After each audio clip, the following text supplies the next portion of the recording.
Весело и с размахом прошел праздник Наурус в парке у Вечного огня. Организаторы приложили усилия и старания, чтобы празднование оставило яркие впечатления у горожан. Несмотря на холодную погоду, студенты педагогического колледжа и Исыбайского института в национальных костюмах представили выступление, раскрывающее суть этого праздника. Считается, что Наурус – это символ обновления, дружбы народов и весны. В переводе с фарси означает «новый день». Не случайно праздник Наурус отмечается 21 марта. Это день, когда продолжительность дня и ночи равняется по времени. В день весеннего равноденствия начинаются полевые работы. Согласно солнечному календарю тюркских народов, именно весной начинался Новый год. С повсеместными гуляниями на празднике выступали и местные творческие коллективы. Этот праздник – один из древнейших праздников на Земле.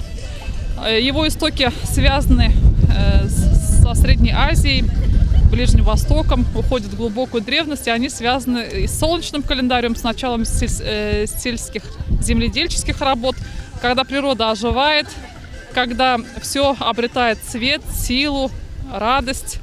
Ну и этот праздник, он всегда еще возлагает надежду на будущее.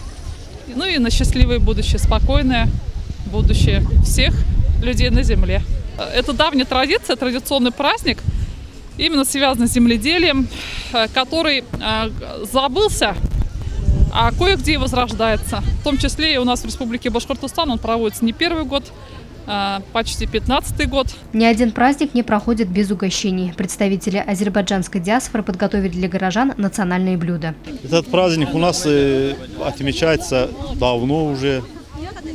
И очень так-то красиво, нормально все. Всегда справляем этот праздник. Дома вот родственники и гости, друг к другу ходим, столы накрываем красиво. Женщины вот особо этим занимаются. Праздник весны. Главной особенностью праздничного стола является весеннее блюдо сумаляк. Готовится оно заранее. За 7 дней до праздника в неглубокой посуде замачивают зерна пшеницы для прорастания. Если ростки длинные, то урожай на полях будет богатым. Судя по всему, так оно и будет. Луиза Мустафина, Дамир Хайбин, Любовь Карпова, телекомпания СТВ.